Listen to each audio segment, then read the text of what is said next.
On the day of my 75th birthday, my son yelled, "Everyone is sick of you, get out!" His wife threw my festive cake onto the floor, but what I did next made the guests gasp, and the very next morning, my son's life was reduced to a disaster. Hello, dear listeners. Thank you for joining me. Please subscribe to the channel so you don't miss the next story, and write in the comments what city or country you're listening from. It warms my heart to know how far my words travel. Enjoy the listen. Today I turned 75. The number felt round, substantial, like an old oak tree. You stand in front of the mirror in the morning, and it stares back at you from the depths, from the wrinkles around your eyes, from the gray at your temples. Was I scared? No, it was more like a quiet bewilderment. Is this really me? Has all of this really happened to me? My small two-bedroom apartment in the city smelled of brown sugar and sweet spices. I'd been busy in the kitchen since dawn, baking my signature sweet potato pound cake, the one my mother passed down to me. I baked it when I married my husband, Jabari. I baked it for Kian's first birthday, for all his birthdays, and for his send-off before he left for boot camp. It felt like my entire life was permeated with that warm, sweet aroma. For me, it smelled like home, like love. I ran my hand across the old kitchen table where I rolled the cake layers. Its smooth surface, speckled with fine scratches, remembered Jabari, young and strong, fixing a broken iron on it, and little Kian building towers out of wooden blocks. Today, the table held only flour and a rolling pin, and my hands weren't as quick as they used to be. The dough was easy to handle, warm and alive. As I rolled out a thin circle, disconnected fragments, not thoughts, played in my head. Kian had called yesterday. "Mom, I need you to bail me out. It's urgent. The car needs a new part, a really critical one." His voice sounded so worried. How could I say no? I withdrew what I had saved for a rainy day, nearly my whole Social Security check, and gave it to him. "Thanks, Mom, you're the best," he'd said, rushing out the door. I sighed then, not out of annoyance, but out of that specific maternal duty. It's like a debt, isn't it? As long as you're alive, you have to help your children. Even if the children are almost 50, and you yourself are left with a couple of crumpled $20 bills until the next check, it's fine. I'm used to living frugally. I can get by on rice and beans. The main thing is that they're okay. One by one, the pound cake layers went into the oven, and the apartment filled with comfort. I looked at the photograph on the wall. Jabari and I, young, standing arm in arm next to the vacation house we were building. He did almost all the work himself. He dreamed that we would live there in retirement, plant roses, and raise our grandkids. He didn't make it. He passed too soon, leaving me to raise a 15-year-old Kian alone. I was a senior design engineer then. I had projects, business trips, and dreams of traveling.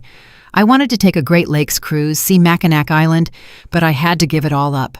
I had to forget it. I needed to raise my son. I clung to that task like a life raft. My entire life, all my strength, all my unfulfilled dreams.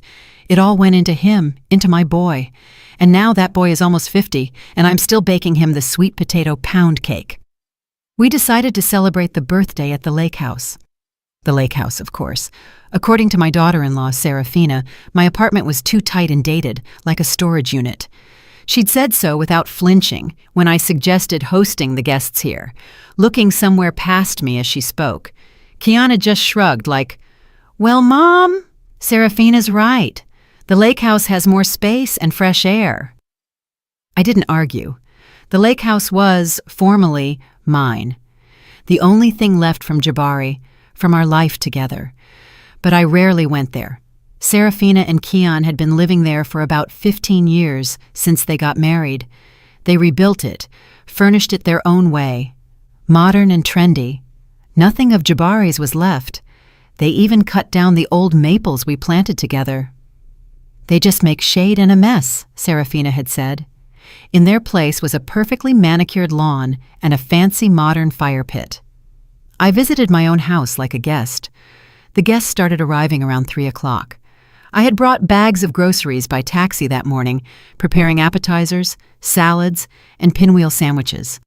Serafina met the guests on the porch, smiling in a beautiful dress. She kissed my cheek briefly. She smelled of expensive perfume and slight irritation. "Mrs. Okoro, why don't you head to the kitchen? You need to finish the cheese board and keep an eye on the hot dishes so they don't get cold." And I went. My birthday turned into a typical day of servitude. I stood in the kitchen, which I barely recognized, all shiny tile and built-in stainless steel, slicing cheese and meat, arranging them on platters. Laughter, clinking glasses, and snippets of conversation drifted from the living room. My name was only mentioned once, when someone shouted, "Where's the birthday girl?" Serafina answered in her bright voice, "Oh, she's our little helper, busy in the kitchen." And everyone laughed again. I brought out the platters, placed them on the table, and immediately cleared the dirty ones. No one offered me a seat. I was just part of the decor, silent and functional. At one point, I sat down on the edge of a chair, a little distance away. The conversation turned to the lake house. One of Jabari's old friends, Elias Eli Dubois, reminisced. "I remember, Imani, when Jabari and I planted that tall pine right here. Look how big it's gotten." I smiled. I wanted to support that warm island of memory. "Yes, and we buried a treasure underneath it," I started. "Kian was just a baby. We wrapped it in a handkerchief." "Oh, Dad, please, not the old stories again," Serafina interrupted, turning to her own father. "Kian and I are thinking of flying to Turks and Caicos next year. The beaches there are amazing. The service is top-notch. Not like these old pines and mosquitoes." The conversation instantly switched to Turks and Caicos, all-inclusive resorts and ticket prices. My buried treasure, a piece of broken glass and 3 marbles and a rusty quarter, was left to lie forgotten in the ground. I felt something cold and heavy sink in my chest. I stood up and silently walked back to the kitchen. I'd rather wash dishes than sit there invisible at my own birthday table. And then came the climax. Time for the cake, my sweet potato pound cake. I had spent half a day on it. The layers were soaked in cream cheese frosting, becoming tender, melting in your mouth. I had topped it with shaved chocolate and pecans, carefully outlining the number 75. I carried it out on the large round platter given to us for our 25th anniversary. I carried it with a final, desperate hope. Here it was, my symbol of love, my main gift. Maybe now. I placed the cake in the center of the table. It looked truly homemade, truly authentic. "Oh, Imani Sadia, why would you do that?" Serafina's voice rang loudly across the living room, laced with undisguised contempt. "We already have a normal store-bought cake from a fancy bakery. No one is going to eat this sad little homemade thing." An awkward silence fell. I felt like I stopped breathing, but then Elias Dubois, my husband's old friend, tried to salvage the moment. "Now, Serafina, Imani's pound cake? That's the taste of childhood. That's a real tradition. I'll definitely have a slice. Give me 2. And that was the final straw. The word tradition, spoken in front of her trendy, wealthy friends, sounded like an insult to Serafina. It shattered the image of the modern, successful hostess she had so carefully constructed. Her face twisted. Cold fury flashed in her eyes. With a quick, practiced movement, she grabbed my platter. "Tradition belongs in a museum," she hissed through clenched teeth. And in front of all the stunned guests, she flipped the platter over, dumping my pound cake, my effort, my love, right into the trash can next to the wall. "We're celebrating the future!" A deafening, absolute silence hung in the room. The only sound was the dull, wet thump as the cake settled at the bottom of the can. Everyone looked from the trash can to me. I stood there petrified and looked at my son. I waited, hoping he would stand up, say something, stop this nightmare. Kian stood up. His face was scarlet, distorted. He looked at the horror in the guest's eyes, at his wife's triumphant face, and he found a culprit, the most defenseless one. He turned to me, pointing a trembling finger, and yelled so loudly my ears rang. "Look what you did! You've embarrassed us! Everyone is sick of you. You can't behave normally. Get out of here. Get out, I'm telling you. Everyone is tired of you." In that moment, something inside me didn't break. No, it just snapped, like a thin, overtaut wire that had been vibrating with tension for the last 50 years. It didn't snap with a loud sound. It simply ceased to exist. The ringing in my ears didn't fade. It focused into a single, pure, high note, and a deep, unsettling stillness descended. It was as if the part of me that had spent its whole life hoping, excusing, forgiving, and waiting for love had just been cut out without anesthetic by a surgeon's single, precise motion. I looked at my son's face, contorted by his scream, and I realized this is no longer my cake, this is no longer my lake house, and this is no longer my problem. I nodded once, a tiny, almost imperceptible movement of my head up and down. Agreed. I turned around, not looking back at my son's crimson face or the guests' frozen expressions. I took a step, then another. My legs moved on their own, as if on a long-established but forgotten path. Behind me was a vacuum of silence. I reached the foyer and took my old light trench coat from the hook. The fingers that were trembling half an hour ago while tying my apron now moved with confident precision, buttoning the coat. 1, 2, 3. Everything in place. I put on my scarf, took my purse. Inside were an empty wallet, the keys to my city apartment, and a handkerchief. That was enough. I didn't turn around. I didn't say a word. I simply opened the front door, stepped into the cool evening air, and quietly closed the door behind me. The click of the lock sounded like a period placed at the end of a very long, very exhausting sentence. I walked toward the bus stop, barely paying attention to the road. Streetlights snatched out of the darkness a lilac bush, a sagging fence. The world existed somewhere separate from me. Inside there was only that high, pure note. It canceled out all feelings. There was no pain, no hurt, no anger. There was only deafening clarity. A battered old city bus rattled up. I sat by the window on the cold faux leather seat.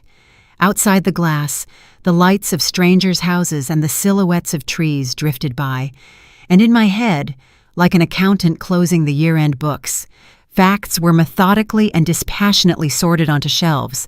Not grievances, just facts. Here is fact number 1. My Molly gold pendant. A gift from Jabari for my 30th birthday. Heavy, honey-colored gold. I cherished it. About 5 years ago, it went missing. I searched the whole apartment, fretted, and even cried secretly. 6 months later, I saw it on Serafina's neck in a vacation photo. She was laughing, her head thrown back, and the sun sparkled on my gold. When I stammered a question, she casually replied, "Oh, I found this at an antique shop. Can you believe it? Almost identical." I knew she was lying, but I kept silent. Fact number 2.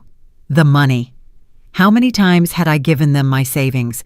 For the down payment on the car, for emergency repairs to the lake house roof, for good tutoring for my granddaughter before college.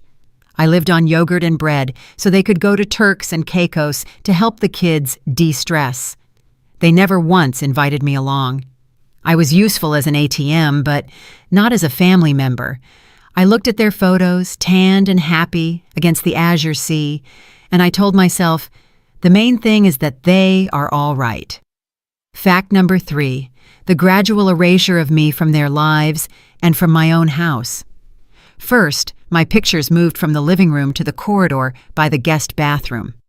Then my favorite mug, the one I drank tea from when I visited, was accidentally broken. Then, Keon less and less often called me Mom, switching to the formal Mrs. Okoro, especially in front of Serafina's friends. It was like slowly scrubbing an old inscription clean to write a new, shiny one in its place. The bus jolted over potholes. I looked at my reflection in the dark glass, a tired, elderly woman in a simple coat. And trailing behind this woman was a long train of swallowed words, erased hurts, and one-sided love. A one-way street. And tonight, I had reached the end. The gate had dropped. He said, "Get out." A son's wish is law. I would grant his wish, literally. That night, I slept better than I had since my youth, without dreams, without anxious thoughts, without the familiar lump in my throat. It was as if an impossible burden, one I had carried for so long I considered it part of myself, had been lifted from my shoulders. I woke up to bright morning sun streaming through the window, and for the first time in years, the air in the room didn't feel stale with loneliness. It was light. It was full of freedom. I got up, washed my face, and brewed coffee. My movements were unhurried, but full of a new, unfamiliar purpose. I didn't make a plan. I simply knew what needed to be done. From the old wardrobe, I took out a cardboard folder tied with string. It held all of our important documents. Here was the marriage certificate, here was Jabari's death certificate, and at the very bottom, a thick official document, the deed of title. I ran my finger over the typewritten line. Subject of right, Imani Sadia Okoro. Type of right, sole ownership, the sole owner. I looked at the seal in the corner, and it suddenly reminded me of the blueprints from my past life. A memory surfaced, so vivid it felt like yesterday. I was 35. Jabari had been gone for almost a year. Keon, a difficult teenager, had gotten mixed up with the wrong crowd, and I was called into the company's main office in Atlanta. They offered me the head position of the experimental design studio at a major aerospace firm. My own lab, a corporate apartment, completely different prospects. It was a peak I had never dared to dream of. I sat in the high-ceilinged office, holding the order for my appointment, and saw not new machinery, but my son's bewildered face. I thought about how he would be left alone in our 2-bedroom apartment, how I would be torn between 2 cities, and how the lake house, which we had just finished building, would be overgrown with weeds, and I refused. I said, "Thank you, I can't, I have a son." I returned home and poured all of myself, all my unrealized engineering talent, into keeping that house, that semblance of stability, for him. I sacrificed my career for that lake house, the same lake house I was kicked out of last night.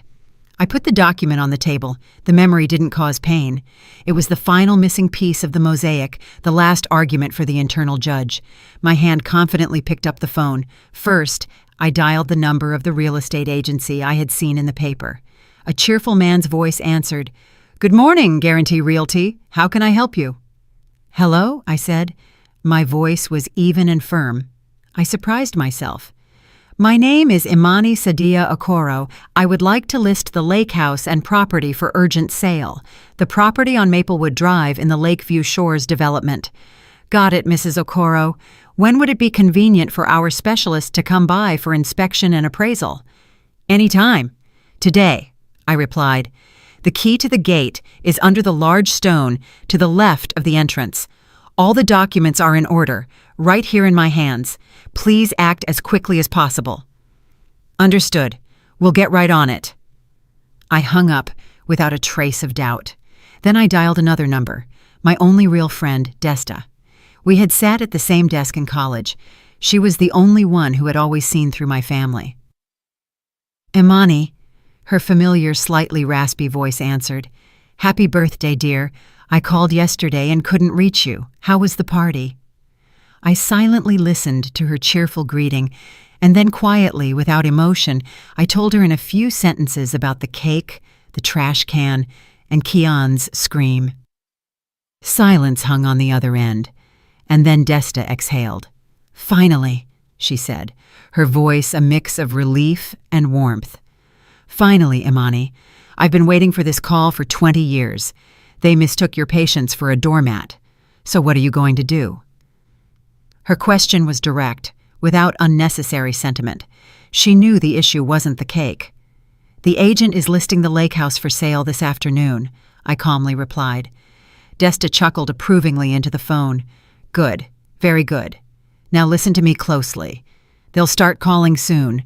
Screaming, crying, trying to play on your guilt. Don't answer. Under no circumstances. Let that for sale sign speak for you. It will be more eloquent than any words." "Okay, Desta," I said. "Hang in there, friend. You're doing the right thing." I hung up the phone. There was silence in my soul. Not the dead silence of the vacuum from last night, but the quiet, clear stillness of an autumn morning. It was settled. There was no turning back. A few days passed, days of a quiet I hadn't known in years. The telephone on the dresser was silent, and that silence spoke volumes. I knew what they were thinking.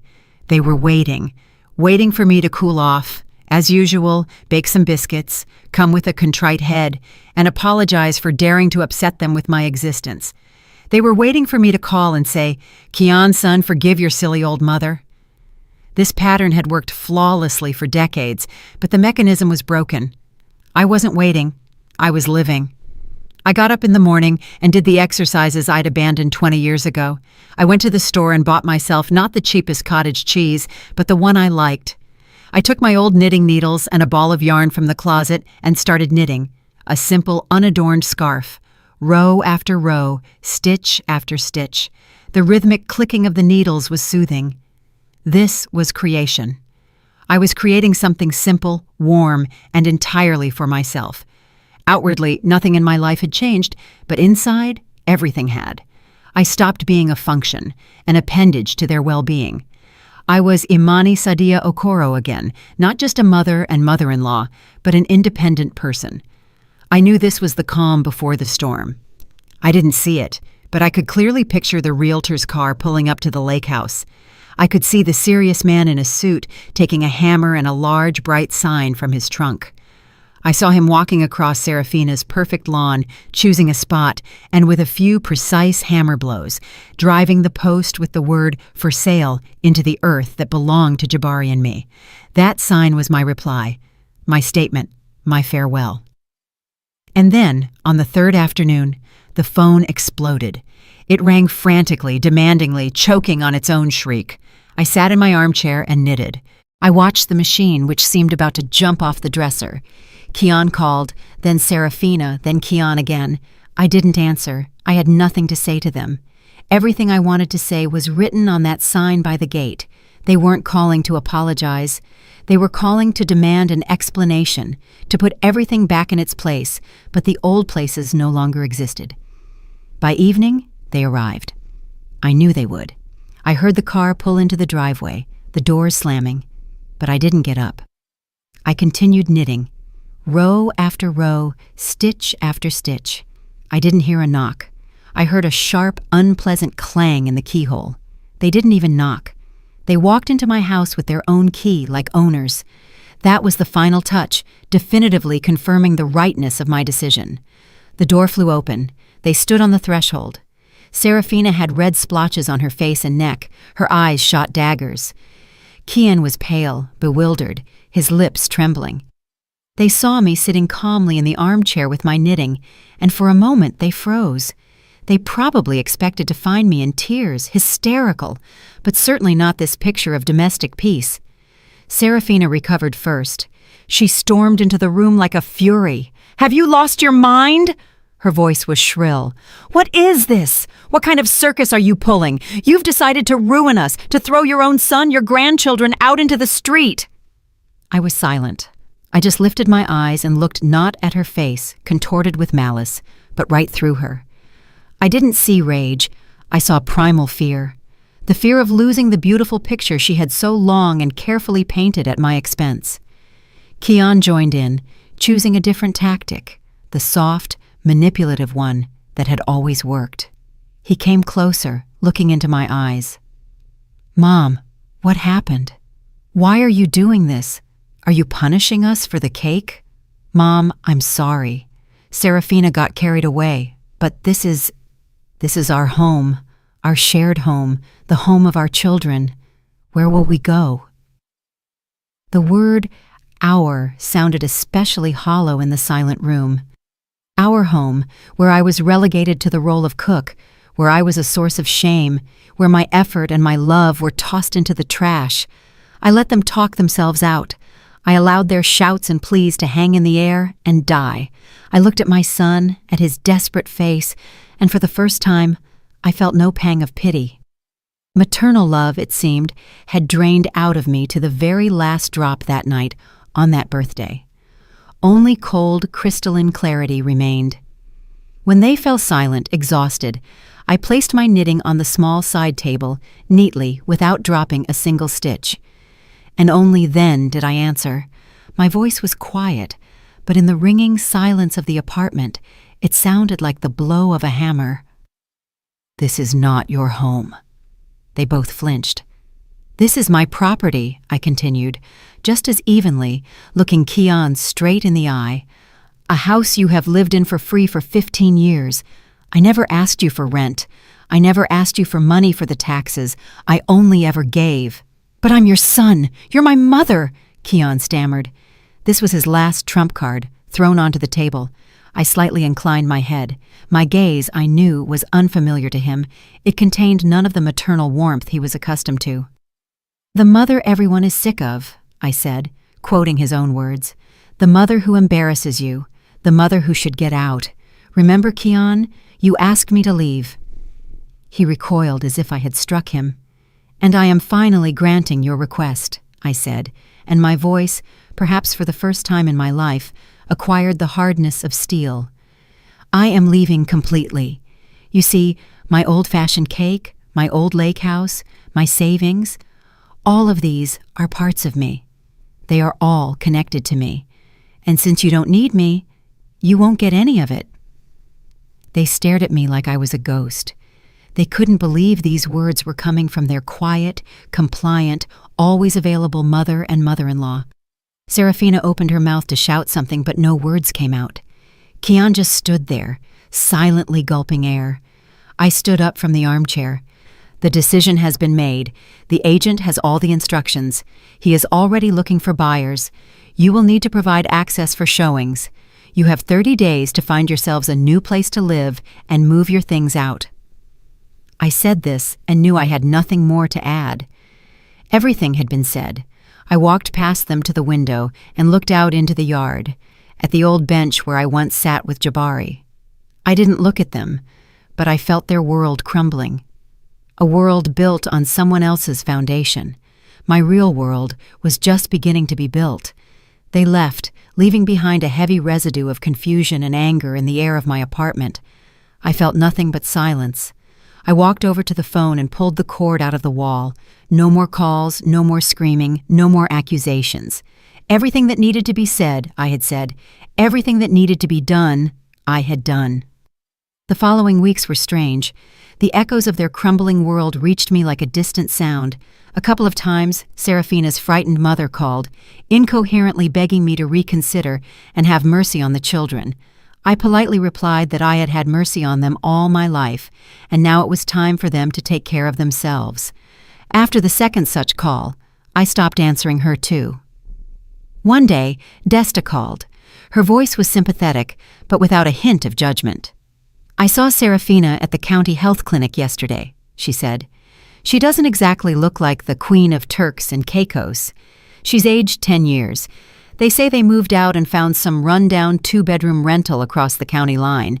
Keon took a second job stocking shelves at night, and she's running around to interviews. But after 15 years of being a house manager, no one's really hiring her. They're fighting terribly, they say." I listened, and I felt neither schadenfreude nor satisfaction. There was only a feeling of inevitability. It was like watching an autumn leaf break from a branch and fall to the ground. Its flight might be long or short, but the ending is foretold. They detached themselves from the branch that nourished them.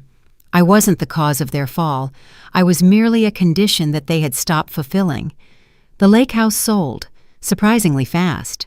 Buyers were found almost immediately. A young family who, according to the realtor, fell in love with the place at first sight. On the day of the closing, I sat in the agency's office, signing the papers. My hand didn't tremble. When the sum of money with so many zeros, a sum I couldn't have imagined, was deposited into my savings account, I felt no euphoria. I felt weight, a pleasant, substantial weight of possibilities. This wasn't just money. These were the years of my grounded life. This was my unrealized career. These were all the dresses I hadn't bought and all the retreats I hadn't gone to. It all came back to me in the form of a bank transfer. The first thing I did was sign up for a high-end hearing center. I had been hearing poorly in one ear for years. but I always dismissed it as too expensive or something that could wait. They fitted me with a small, almost invisible digital apparatus. When I stepped outside and turned it on for the first time, I froze. I heard the crunch of leaves underfoot, the chirp of a sparrow high above, the faint hum of power lines overhead. The world crashed down on me in an avalanche of sounds I had long forgotten, and I cried for the first time through this whole ordeal. But these were tears not of sorrow, but of rediscovery. Then I bought a coat. All my life I had worn something practical, stain-resistant, gray or black. But then I saw this one in a store window. A trench coat of deep, saturated royal blue, the color of the Mississippi River at dusk. It was completely impractical, but incredibly beautiful. I went in and tried it on. It fit me perfectly, and I bought it without a second thought.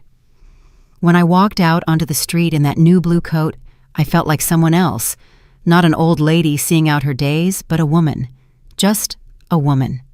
And then I fulfilled my oldest, most cherished dream, the one Jabari and I had held on to. I booked a 10-day Great Lakes cruise from Chicago to Mackinac Island. I remembered how we had saved for that trip, and then all the money went to Keon's college tutors. "It's okay, Imani," Jabari had said then. "Our son is more important. We'll still get there." We didn't get there. And before leaving, I did one more thing.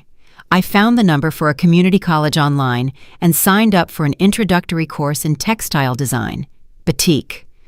I suddenly desperately wanted to return to where I had started, to take fabric and dyes in my hands and feel the pattern being born under my fingers again, to feel harmony emerge from the chaos of color. And so, here I am. I'm standing on the deck of a pristine white ship. The cool river wind ruffles my new scarf, and I pull my blue coat tight around me. The green shores, the golden church domes, and small towns drift slowly past. The ship glides smoothly, cutting through the water, leaving a long, foamy wake behind the stern.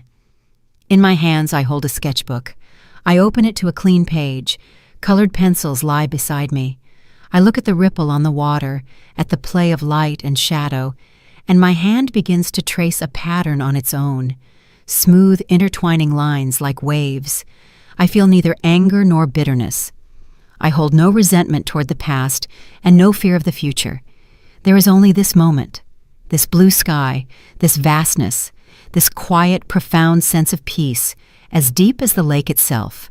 For 75 years, my world was the size of my small apartment and the lake house kitchen. I gave away my life, my money, and my heart. They took it all and threw it on the floor like that cake. But on those ruins, I didn't try to restore the old life. I simply walked away and began to build a new one, and it is all mine. Thank you for staying with me until the very end. If this story touched you, please give it a like and write in the comments if you or your loved ones have ever faced similar disrespect. Your support means a lot to me. Subscribe to the channel so you don't miss new stories. Be well, value yourself, and live for real.